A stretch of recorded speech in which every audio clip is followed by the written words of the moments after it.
like we're on the we'll go ahead and get started today. My name is Mike Goetz, and I represent the STS Scholarly Communication Committee. And on behalf of the committee, we'd like to welcome you to our webinar today on integrating accessibility into institutional repositories. We have some panelists who will be giving some presentations today, and there'll be time at the end for some Q&A. Just want to go over a few housekeeping items, and then I'll introduce our panelists, and then we will go to that point. So if you have any comments or questions that you'd like to ask at any time throughout the session today, feel free to go ahead and enter that into the chat feature, and we will keep track of those, and we will ask those during the Q&A at the end. But if you have questions, feel free to enter them in when they come to your mind anytime throughout the session. During the Q&A at the end of our session today, there will be a time where we will allow any of the attendees to unmute if you would like to ask a question in person. And so feel free, if you have a question you'd like to ask in person, you can do that as well during the Q&A, or feel free to enter those into the chat, and we will read those out for the panelists to respond to those questions. We are recording this session today, and for all of you who registered for this webinar, you will be sent a link to that recording that you can reference later. This recording will also be uploaded to the STS YouTube channel. That you can access that there. We will be sending out an evaluation survey, which I'll mention that also at the end of the session today. Look for that for all of you who registered. That will be emailed out to you tomorrow. So any feedback that you have on our session today would be greatly appreciated. So without further ado, let me introduce our panelists. We have three different presentations, short 10-minute presentations, and then we'll have about 10 to 15 minutes for Q&A at the end.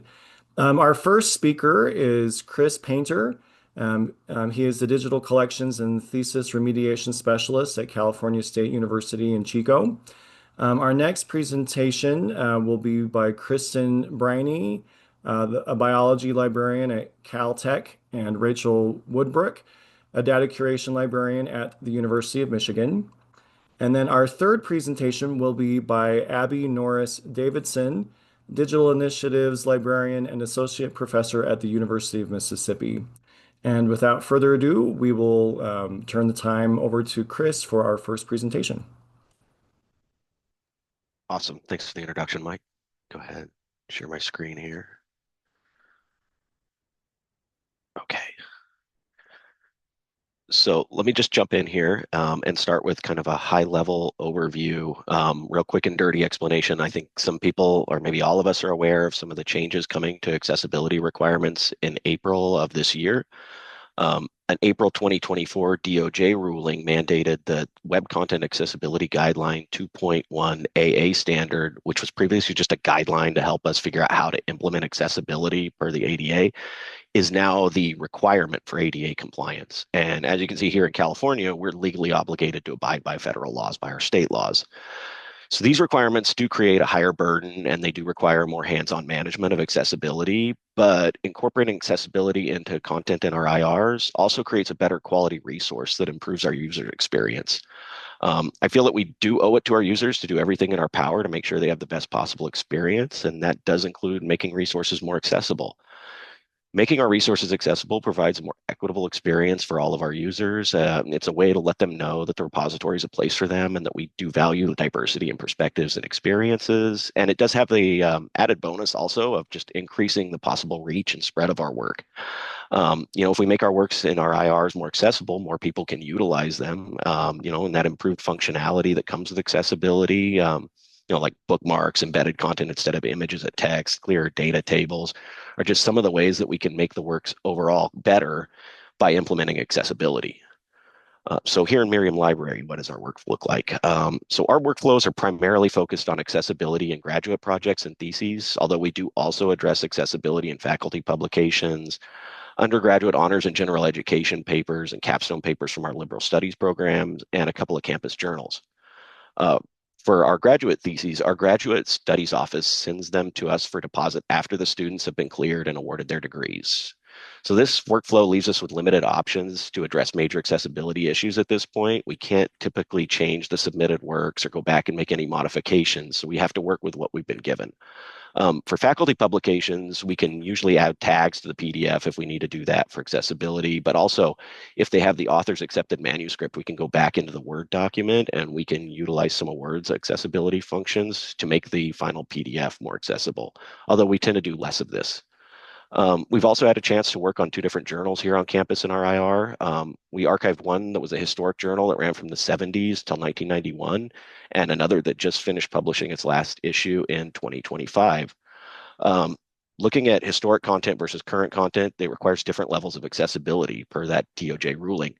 For older content, the 2024 ruling created an exception for archived web content that lowers the threshold for the accessibility requirements in an attempt to kind of strike balance between the work required to make something accessible and our desire to be able to disseminate that work and make it available for everybody. So that may be an option that you want to look at if you're working with older or historic or archived content. Um, so we've been able to work closely with our partners in graduate studies here. They handle requests for expediting theses and projects, and this lets us pivot to remediating them for accessibility and publishing them on our IR a little bit quicker.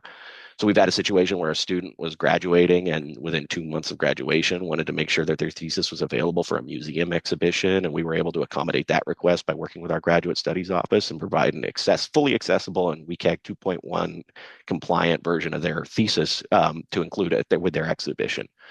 Um, we also, our Office of Graduate Studies also hosts this weekly graduate cafe event here on campus. And this is kind of a low stakes, informal environment for us to connect with students, explain to them what we do, the services we offer, and just make them aware of accessibility in their work and let them know what it is.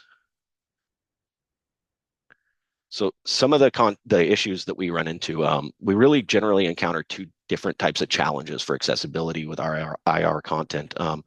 Challenges posed by the electronic files themselves, and then challenges posed by the user-created content within the file. Both of these are difficult to address in post-publication remediation. For those file challenges, we run into issues with character encoding, especially with documents created in LaTeX. This creates garbled characters when you copy and paste, and the text isn't accessible to a screen reader. We also run into issues where the fonts haven't been embedded in the document, and so in those situations, it's so much better if we can go back to the source document and try to recreate the final PDF and fix these issues there, if possible. More commonly, we run into those issues with user-created content. This includes things like screenshots or images of text instead of using renderable text. It create overly complex tables. No author-created alternative text for figures or images. Using color as the sole means of conveying information, or choosing colors that don't have sufficient contrast ratios per those WCAG requirements, or just aren't colorblind friendly. In the process of doing this, I've identified a couple of different strengths and weaknesses in our workflows. For advantages, we have this distribution of duties and kind of this shared ownership across our campus that lets us have a lot of different eyes on the process and creates multiple opportunities for us to intervene with students and address accessibility issues before they become a problem and before the work is published and we can't go back and make the corrections or fix them. Um, the disadvantages that come with this are that focusing on this content remediation at our point in the workflow, we don't have a lot of control over that. We have limited options here at the end of the line for our theses and projects. So we really need that distributed workflow to but it can be challenging because we need to make sure that we're communicating effectively and that we're maintaining our documentation and we're sharing that with everyone who needs to be looped into it. So it's just something to keep in mind there. One of the big things that we've been trying to do in my time here since March 2022 when I started is moving from more reactive to more proactive solutions. As I've said, it's more work to remediate content after the fact and typically achieves worse results than addressing these design choices proactively in advance. We've been able to partner with our Office of Graduate Studies to create an updated formatting guideline that includes some accessibility suggestions for students to use as they're working on their thesis or project. It suggests some ways students can improve their work through more intentional formatting choices that also end up making the content remediation easier, and it makes the document more compliant with the WCAG guidelines upon publication. We've also created a template in a Word document that incorporates accessibility features. We use the comments in Word to provide some explanations for how to use those features. And then we provide some sample content demonstrating them implemented. One of the big ones is using styles to create your headings. This lets the authors of the theses or projects create like a dynamically updated and linked table of contents so that it makes it easier for them to go back as they make changes and edits to update their table of contents using the styled headings. But what it also does is when they save that PDF, it creates a WCAG compliant document that has the required headings in there for accessibility already from those styles. And that's a really great tool. We also demonstrate how to add alt text to your figures with some examples and some instructions. We show them how to embed a table and create their tables directly in Word instead of dropping images or screenshots of data tables into their documents that aren't accessible. And we also just recommend using some sans serif typefaces, Calibri or Aptos. So collaboration is really, really important for our work. It does require a team, and I think we've done our best here to create and strengthen connections across our campus to distribute these responsibilities and ultimately achieve better results. Um, Through our partnership with our Office of Graduate Studies, we were able to create these formatting guides, start proactively meeting with students, and we actually were able to, it opened up an opportunity for us to work with our Office of Graduate Studies to start archiving a journal that they were creating in our IR. You know, as I've said, this position at the end of the process means that we really do need these partners earlier in the process to intervene with students, and being able to conduct that outreach through the Graduate Cafe and that connection that we have with our Graduate Studies office has been really helpful for us to do that. They have also created a Canvas page that they automatically enroll all students who are working on a thesis or project into. This has links to our formatting guides, our templates. It has some links to some LibGuides on the digital life of their work, and it provides a centralized location for us to disseminate information quickly to our students. We found that internal collaboration is also really critical to the process. So our librarian, our cataloger, and myself are all working very closely together daily to use shared documentation that tracks which files have already been remediated for accessibility, where everything is in the accessibility workflow, and which files are ready for inclusion and publication in our IR. So we have learned a couple of lessons along the way here. One of the biggest ones that I found is that it's really important to communicate your accessibility requirements intentionally and thoughtfully. We try to avoid excessive legal or technical jargon, that might intimidate or confuse our students. And we want to try to get them excited. And we want to create some positive incentives because we find that those do foster buy-in from our students. If we sell the benefits of accessibility and universal design for learning principles, we really find that we get that buy-in, that positive reaction from our students. So we try to emphasize those positives and how it makes your overall work better instead of framing things just in terms of legal requirements that we're meeting and just checking a box here to get to make sure that we're in compliance.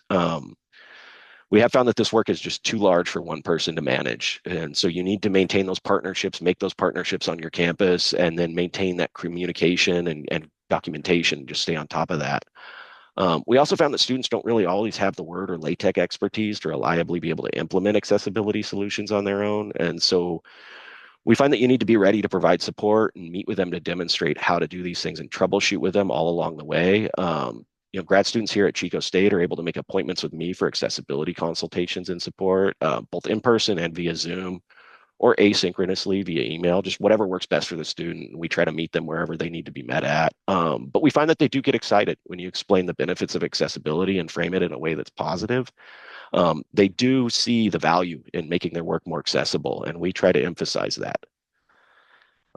That's all I've got. Thank you very much. Looking forward to the next presentation.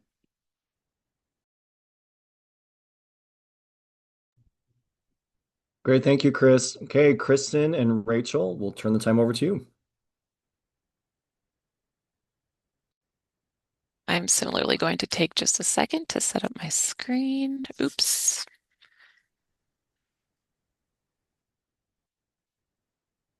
Is this showing up correctly for folks? Great. Hi, thanks for joining us and listening. I'm Rachel Woodbrock. I'm a data curation specialist at the University of Michigan Libraries. I'll let my co-presenter introduce herself real briefly. Hi, I'm Kristin Briney. I'm the biology librarian at Caltech. And then we also have a third co-chair of the working group that we'll be talking about, Clara Llebot. She's not able to join us today, but she works for Oregon State University. So our goal today is to share information about what our group has been doing and when it will be available, and also to help the idea of accessibility as applied to data feel a little bit less intimidating. Kristin, would you mind dropping the link to our slides in the chat? That way folks can follow Got it. along. Thank you. So firstly, we just wanted to give a very brief overview of the organization we're here representing, which is RDAP, the Research Data Access and Preservation Association. This is a community of data professionals, largely data librarians at academic libraries, but we also have members from nonprofit, government, and industry. It's fully volunteer, and almost all of our membership is in North America. We have a little map here. You can see we have scattered membership in the Caribbean and Europe. And the main event that we do each year is a summit or conference, usually in the spring. So this group will likely already know, but the requirements that the Department of Justice confirmed in the April 2024 ruling affect many of our institutions. However, it's not super clear, even after looking at those, how public data files would be affected. We decided that RDAP as an organization was well positioned to explore the topic because of our community members' expertise in data management, and because of the positions that we hold in our institutions often mean we have good knowledge of the gap that might be here between the requirements and what we work on and the visibility of it. The organization also has accessibility as one of its stated values and had been working on that previous to this ruling as well. And so a working group was created and charged in fall 2024. The working group was charged with three main tasks, and it came out of the question, will the ADA Title II rulings be applicable to data repositories? And if so, what needs to be understood and done? So the three tasks were to investigate and summarize the ADA rules that apply to both research data and repositories, to explore and summarize what is presently known about digitally accessible data and repositories and questions that remain. And just a note here, there are plenty of best practices available for data visualization, so that was deemed out of scope for this group. And then finally, to suggest specific best practices for creating digitally accessible research data files so the institutions can run their data repositories in compliance with ADA. And I will mention here too that the working group was comprised of folks who are interested in and in some cases have experiences in accessibility. We're not ourselves accessibility experts, but decided that this type of guidance did not already exist and so that we could help fill a gap. And the way that we decided to fulfill these tasks was to put out a report. These are the members of the working group and also the authors of the report. It's 16 people, which is a lot to coordinate, but we feel pretty good about the job that we've done. And it was exciting to have so many volunteers to work on the project. What we decided to do was to divide into three subgroups. So each of the co-chairs took on one subgroup, and the report structure kind of mirrors these groups as well. The first group, which I led, looked at the ADA rules and how they applied to data and repositories.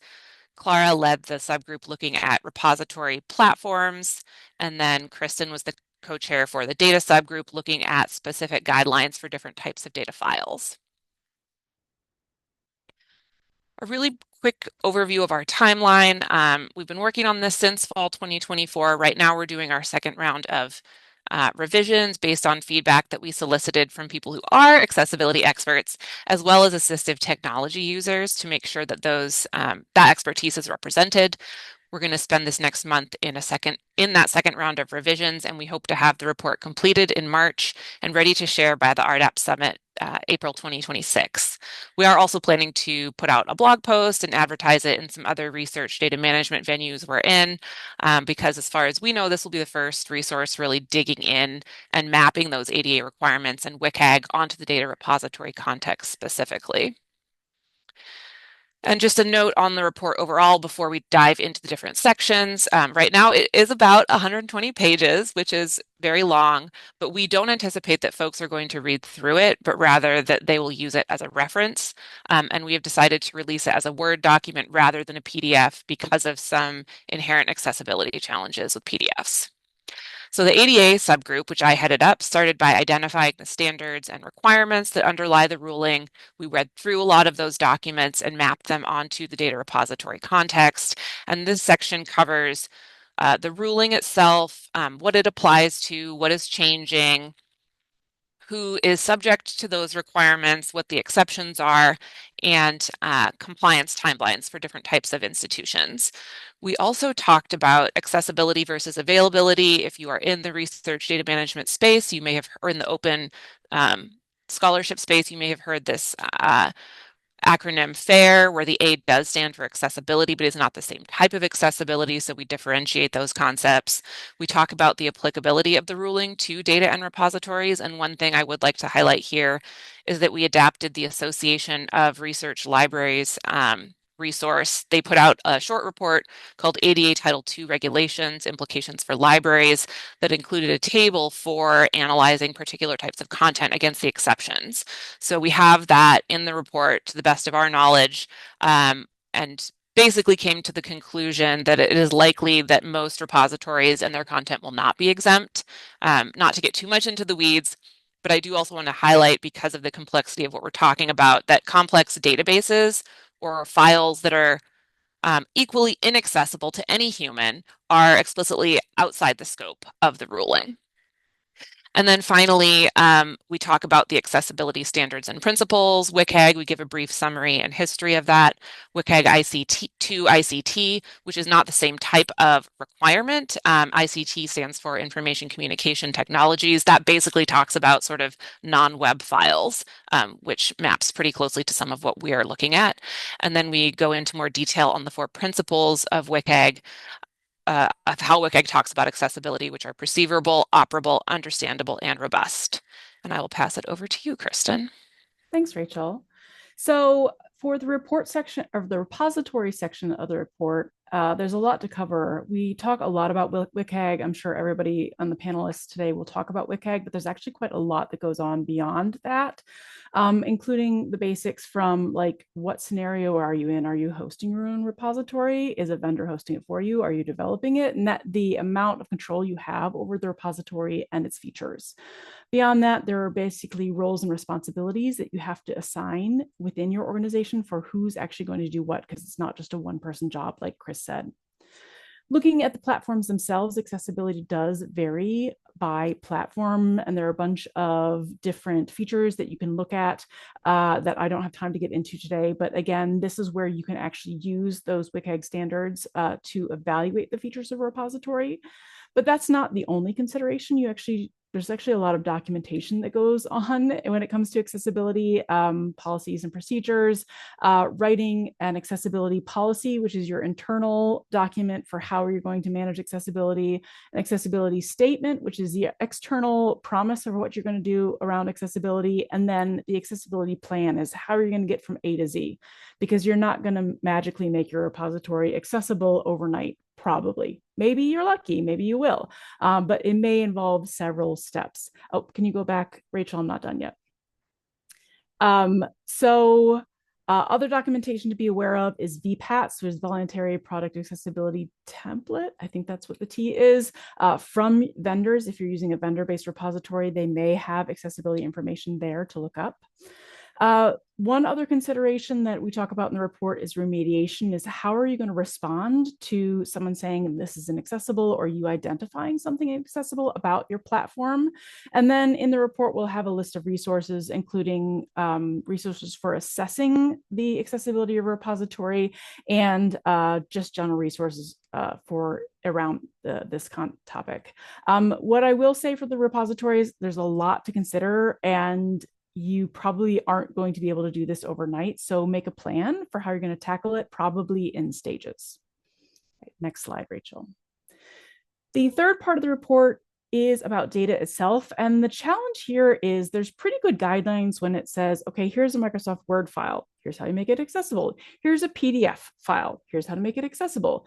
But data is very heterogeneous. So there's really not very much guidelines that looks at the whole of the data ecosystem and says, here's how to make all of your data files accessible. But if we're going to be making the content accessible, this information is going to be needed by researchers, curators, remediators. So what we focused on for the report in this area is basically practical guidance on how to make data more accessible, both like general principles for different types of data, and as well as if you have this file type, here's how you go into Microsoft Word and make headers, for example. So we cover spreadsheets, text with a bonus of information on slides, images, audio, video, geospatial data, and then how to write accessible documentation. So you can see there's quite a lot of variety when it comes to research data, and we give a little bit of information about all of it. So what are our takeaways? So as Rachel mentioned earlier, we think that the Title II updated rulings likely do apply to data repositories and their content.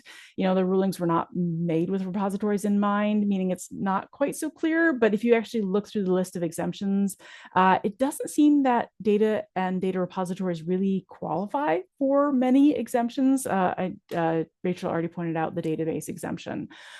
So if you're not thinking about data repositories and data, and then generally repositories and repository content, this is something that you'll need to help define what the problem is and who's responsible. Now, when it comes time to actually looking at the accessibility of these the platforms, it may not be straightforward, and the best plan is to have a strategy. You may not be able to make your repository accessible by the April 2026 deadline, but if you have a plan, that's definitely what you should be doing. And then on top of the plan, have workflow for when somebody requests specific content or specific feature to be made accessible, so you can kind of jump ahead to pieces of your plan and make this little thing accessible in the meantime. Be transparent about where you are and say you do have a plan and what that looks like. When it comes to the content, our takeaway is that there really isn't a lot of guidance around data. And so the focus right now in the data field is to develop that accessibility guidance. But when it comes to how that guidance is actually implemented, we don't really have a clear sense of who's going to be responsible for that yet. And the education about that guidance is really minimal at this time. Like, I think I'm teaching an accessibility of data workshop for Love Data Week, and maybe I've seen one or two other people teach similar workshops. Nobody's doing this yet. And I'm hoping we can see more people getting into this area and teaching this content once RDAP puts out the report and about this guidance. If you're interested in data repositories and data, if you want to learn more, we will be talking about this at the RDAP Summit in April from the 13th to the 16th. It's virtual. It's usually very inexpensive. You're welcome to join us. It won't be all about accessibility, but if you don't know much about data, this is the place to come and learn about it. So with that, we want to say thank you. Just a reminder, we weren't able to go through our 100+ page report today. It will be released in March or April. It will be a practical citable document, and we know that it's specific to data, but hopefully it will be usable for institutional repositories and text files more generally as well. If you want a copy, you're welcome to contact myself or Rachel to request a copy, and we'll try to remember to get back to you and send that to you when it's ready. And the last thing I want to say is thank you to Gail, Brian, Randy, Sagan, and Christy for looking over our report and providing feedback on the accessibility of the content as well as the format. So thank you. Thank you, Kristin and Rachel. We will now hear from our concluding speaker, from Abbie, and we will turn the time over to you. Thank you. Let me share my screen.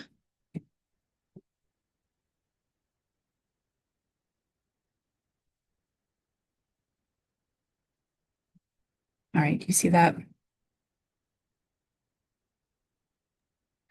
So hi, I am Abbie Norris-Davidson, and today I'm going to be talking about several steps that we at the University of Mississippi Libraries have taken to build accessibility capabilities into our workflow and into our repository as kind of a ground up initiative rather than something that has received a lot of funding from the university. So a little bit about our institutional repository, which is called eGrove. It was launched in 2018, and I joined approximately 1 year later in fall of 2019. We run on the Digital Commons platform. and we have four full-time employees currently and one graduate student. None of us are focused solely on accessibility. I am not an accessibility expert. Instead, this was something that my supervisor and I identified as a priority. And so we've been working on just adding small steps for the last 6 years. And my philosophy when it comes to building capacity for accessibility into your workflow is progress over perfection. We currently have over 100,000 born digital and digitized objects in our repository. And so when the 2024 mandate was released, we had a moment of panic, wondering, how are we possibly going to remediate 100,000 items in 2 years? Now, at this point, we're down to 5 months. And so instead of thinking about how are we going to tackle this all immediately, we focused on identifying specific actions that we can take to improve small parts of accessibility in the IR one bite at a time. And one thing I want to point out is that many of the goals I'm talking about today focus on improving our workflows moving forward, as opposed to remediating our backlog, which is still happening, but is happening at a much smaller pace, which I think was touched upon really wonderfully by the previous presentation. So the first thing I want to highlight, which isn't really a step, but more of a mindset shift, is changing the way we think about integrating accessibility into our workflows. In a presentation a few years ago, the speaker argued that digital accessibility won't be fully equitable until accessibility measures are considered part of the workflow instead of something that you add on after the fact. And that really changed the way that we think about when we receive a deposit from our patrons, how do we prep those items for ingest? And so we have to add our metadata, our title, make sure all of that is correct, make sure that the files are viewable. And then we've also added making sure that they are as accessible as possible into our workflow instead of uploading it to the repository and saying, okay, we're going to make it accessible when we have the time. And along with this, one of our ultimate goals is to educate our patrons and our donors about how to build compliant features into their documents as they're making them. So we have given information about making research posters accessible. We've done a lot of work with captioning videos and remediating PDFs so that the burden or not the burden, but the onus is not solely focused on the four of us to make sure that everything that the university generates that goes onto the repository is accessible. And so we started by identifying high impact but achievable starting points. And the reason I say achievable instead of simple or easy is because I think that it's a disservice to frame accessibility as something that is quick and easy. It's something that is extremely important and deserves time and focus, and it will either take a long time or cost a lot of money. And in our case, we went with the taking a long time route. So some of the things that we integrated into our workflow as kind of not perfect steps, but easier to achieve steps, we're using AI generated but human edited captions to our video content, tagging and formatting PDFs before we ingest them into the repository, and using some free accessibility checkers like the Wave tool to assess different aspects of our repository for accessibility. Now, again, we use digital commons, so a lot of that accessibility of our website is out of our control, but the things that are within our control, like the color scheme, we've taken a look at and adjusted. And my biggest piece of advice to people who are kind of starting and wondering how to build accessibility capability, don't reinvent the wheel. Many of the projects that we've undertaken, universities have already started doing work on. And so I always like to reach out to my library contacts or see what other libraries and universities have done and posted about, because 9 times out of 10, there is someone that I can email and say, hey, I saw that you did this. can we talk about it? And they're more than happy to share. The second biggest piece of advice I have is to partner with your campus accessibility coordinator if you have one. We have been working with our campus accessibility coordinator for the last 6 years, and that has been one of the biggest and most helpful changes that we've made, because through her, we have been able to work with remediation tools that the university subscribes to that we otherwise would not have been able to afford, like Equidocs, which is how we remediate our PDFs. She was able to undergo a website and VPAT review for our institutional repository. And we also turned to her for guidance on our ADA Title II compliance and how that works with the repository. Her opinion ultimately was that the IR counts as an archive, so that kind of took away some of the pressure to remediate those thousands and thousands of documents, but we still don't want to use that as an excuse, and we still want to work toward making the repository as accessible as possible as much as we can. One kind of small thing we did that has made a really big improvement is adding accessibility features to the institutional repository. So in the sidebar of our repository website, we have a request an accessible copy link, which takes people to a form where if they do find something that isn't as accessible as they need it to be, they're able to let us know and we will remediate that content and make it available to them. We have also added an accessibility status field to our metadata so that individuals can easily see, and also we can easily see if something has been remediated to be made accessible. And this will also make it easier as we continue our remediation efforts to see what has and has not been done. We have also kind of our biggest impact, most visible things that we've done for accessibility. We have undergone several major accessibility focused projects, including 3 AI captioning grants over the span of 5 years to assess various AI transcription tools for their usability, but also their accuracy, especially being in the South. We work with a lot of very heavy Southern accents, and those tools quite frequently are not fans of many of the voices in those videos. And then also hosting transcribathons where we invite students, employees, and community members in to transcribe archival content. We have focused primarily on local history, so the students are able to engage with local history and learn more about our city of Oxford and the history of the university, which is a really great way to engage them and get them actively interested, while also making our archival content more accessible. And then finally, these are goals that we have as we get closer to our April 2026 deadline. I want to emphasize that there is still a lot of work to be done.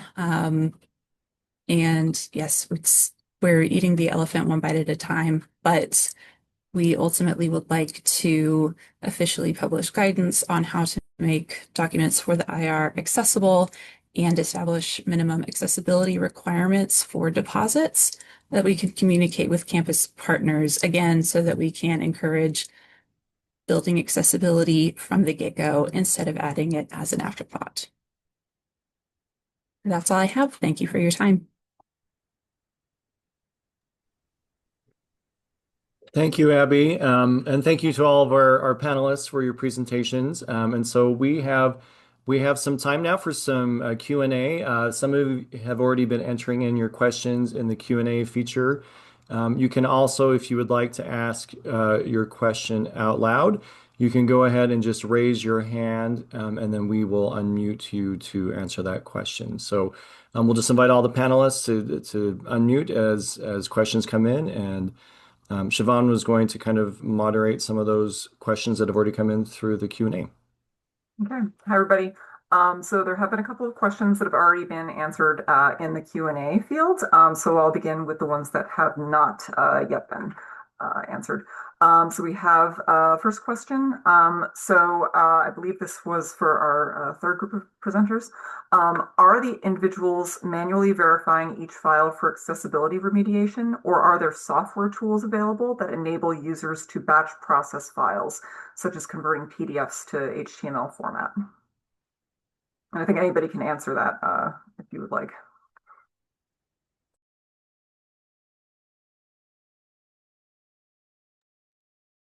We do use software that can batch check files for accessibility compliance. Equidox is one of the ones that I mentioned. I believe Abbie Fine Reader and Adobe are also two of the tools that are not perfect, but do have those capabilities built in. But yeah, Equidox is the main tool that we use. Okay, thank you.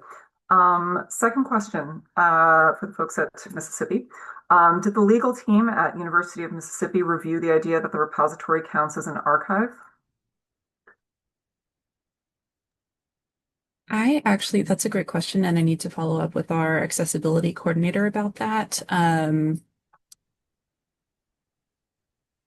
That was her opinion, and I didn't follow up about if she had talked with legal about that. I was a little surprised by that determination, but at the library, we're all busy enough that I accepted it when I heard it, but I will follow up. And if you're interested in hearing more, I'll let you know. Thank you. So just to clarify, if anybody's asked a question in the Q&A field and you want to post a follow-up, or if the question hasn't been answered fully, please feel free to enter any follow-ups into the chat. The next question, how often have readers requested an accessible copy via the link in your IR? And I think Abbie might be answering that in the Q&A field right now. But if you want to say your answer as well. I can type it if that's okay. Okay, all right. So that will be answered in the Q&A field. Next question. Has anyone had to deal with captioning concert performances, such as things that include Italian arias?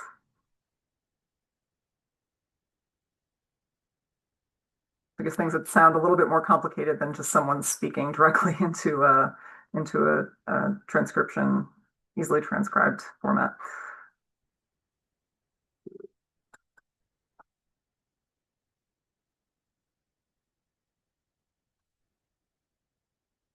All right.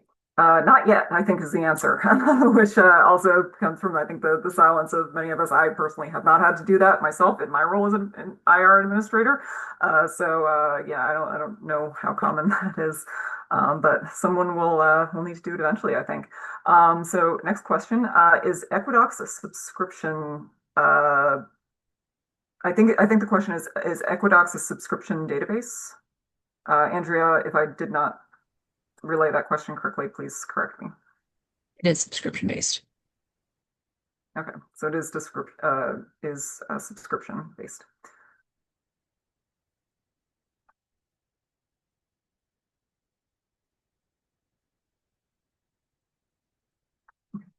That is all the questions that are currently in the Q&A field. So I think there might be a little bit more discussion going on in the responses to those questions.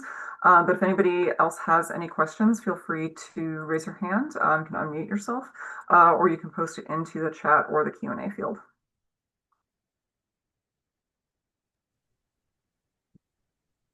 While we're waiting for more questions to come in from the audience, for our presenters, are there comments or questions that you have based off of the other panelists' presentations, or things that you wanted to chat with each other or kind of maybe delve in a little bit more? You had, only a short time to present, but are there things that you would like to ask your fellow presenters or to follow up on things that were presented today?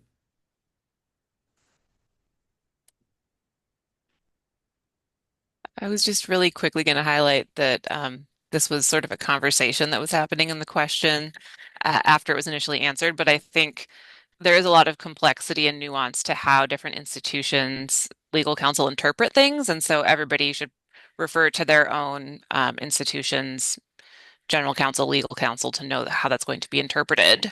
There can, and as we're seeing, are some differences in interpretations from institution to institution.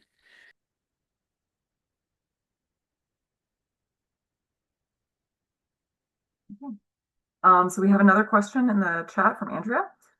So state universities have to make sure that all content they're creating are accessible, correct? Or is there a focus on curriculum-based content?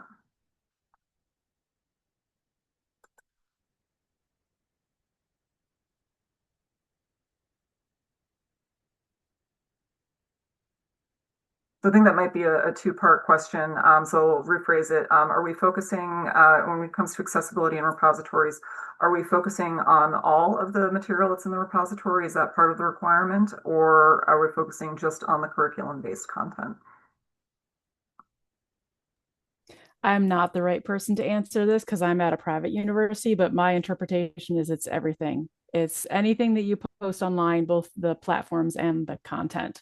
It's interesting because I'm at a private university, so everything that we're doing right now is opt-in. We're trying to like work on our theses templates, for example. Thank you, Chris, for sharing yours because that's next up on our list.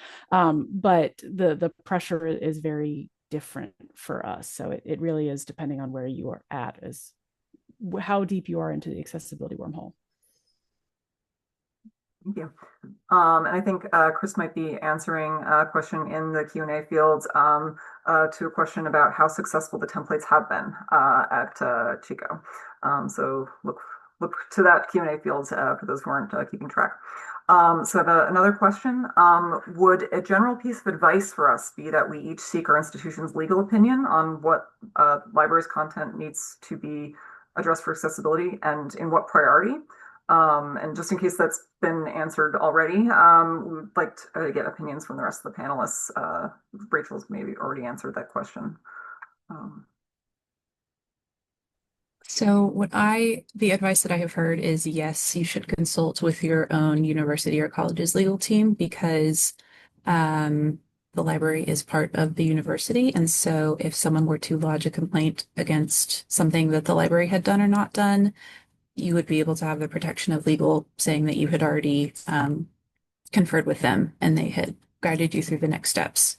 And also that legal and the university as a whole should be supporting libraries remediating everything for accessibility because ultimately it will fall on them if something needs to change. Thank you. Let's see. For those of us who use repositories where there just isn't a lot of functionality to make data accessible, what are your thoughts on how to communicate to the public that there are limitations in the ability to comply with the DOJ guidelines?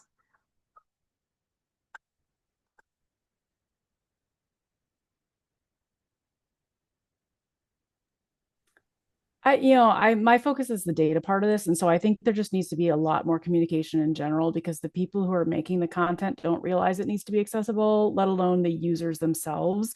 So there just needs to be a lot more education around this. I think it's a little bit clearer when you're like, oh, you can make a PDF accessible, you can make a Word accessible, but a lot of researchers like, what do you mean by data accessibility? I've never thought of that. I've never heard of that. What does that involve?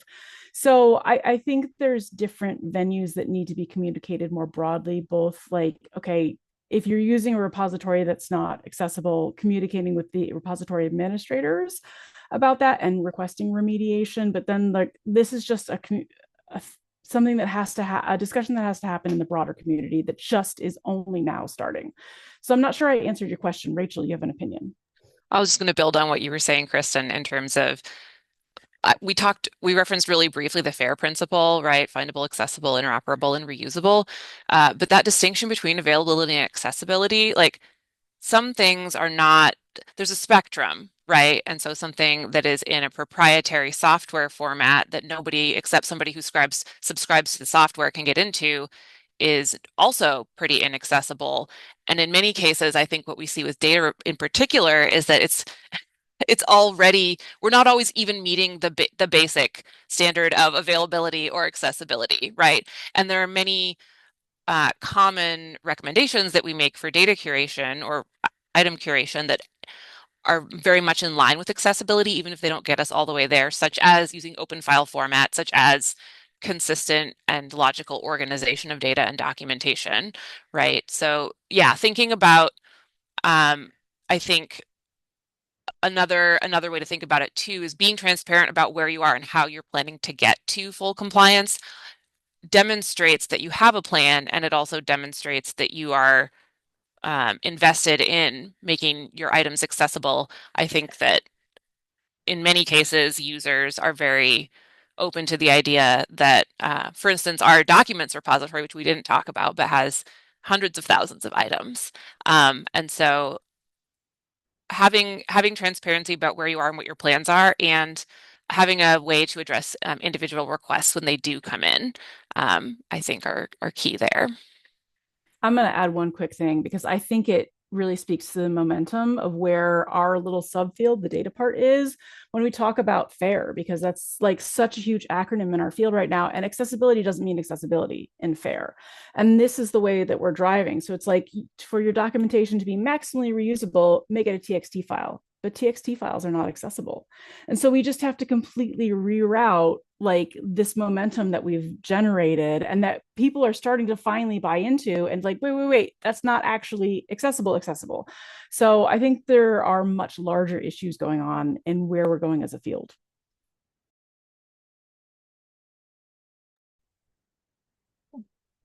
Thank you. I think that takes care of the questions in the Q&A field. But I do want to note, Emily has posted in the chat, for those who didn't see the link, that School of Music at Indiana University does do captioning for many of their live performances. So there's a link in there if anybody would like to take a look at one of the examples. Does anybody have any other questions?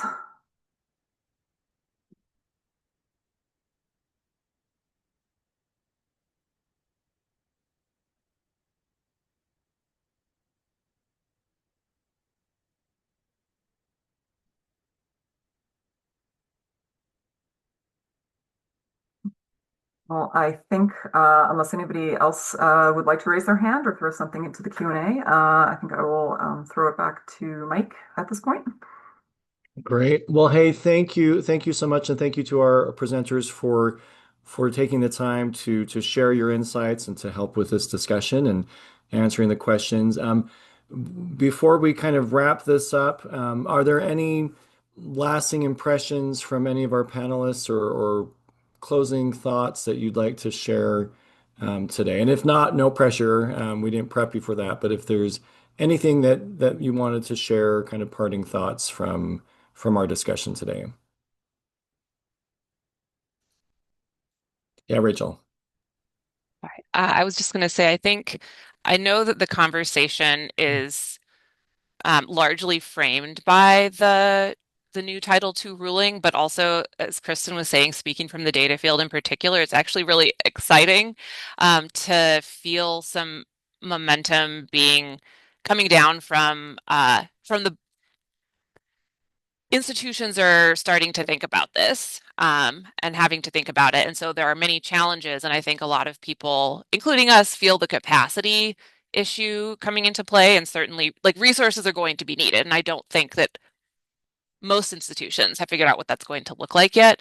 But at the same time, if we think about beyond the immediate context to our users, being able to make more material more accessible and participate in that sort of cultural shift is really, it feels like an exciting time for that. I think my takeaway is that nobody's alone in doing this work. I think Abbie, you said that, and Chris, you said that, but I want to reiterate it because, okay, so none of the panelists today knew anything about captioning choral music, but somebody in the chat popped up. And one of the things we discovered, it's like, no, there really isn't guidance around data accessibility, but we can take existing guidance and modify it. Like, so there are resources available. There is a community. We just need to start working together on all this, or keep working together.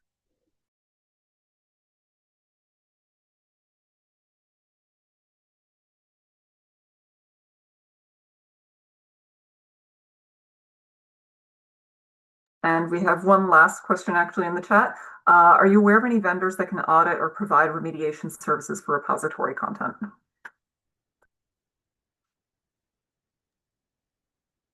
I grab a link. There was one that was referenced at the Southern Miss Institutional Repository Conference a couple years ago. So give me a second to grab that.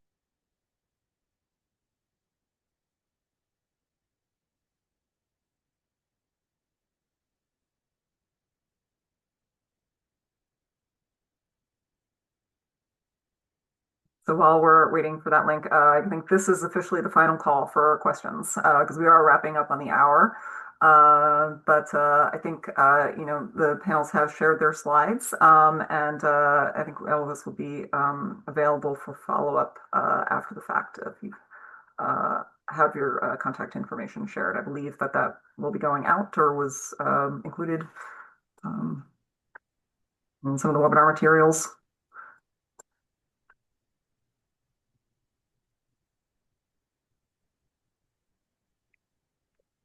Well, thank you. Thank you everybody for attending today, and special thanks to our panelists for taking the time to share their expertise with us today. Just as a reminder, the recording for this webinar will be the link will be sent out to all who registered for the webinar today. So you should be getting a copy or a link to that. Also, the survey, the evaluation survey, will be also sent out tomorrow to all who registered for this event. And so we would greatly appreciate your feedback on this session, as well as ideas for future sessions. Anything that comes to mind, we would be more than happy to get your feedback. But thank you again, and we will end for today. But thanks for coming today.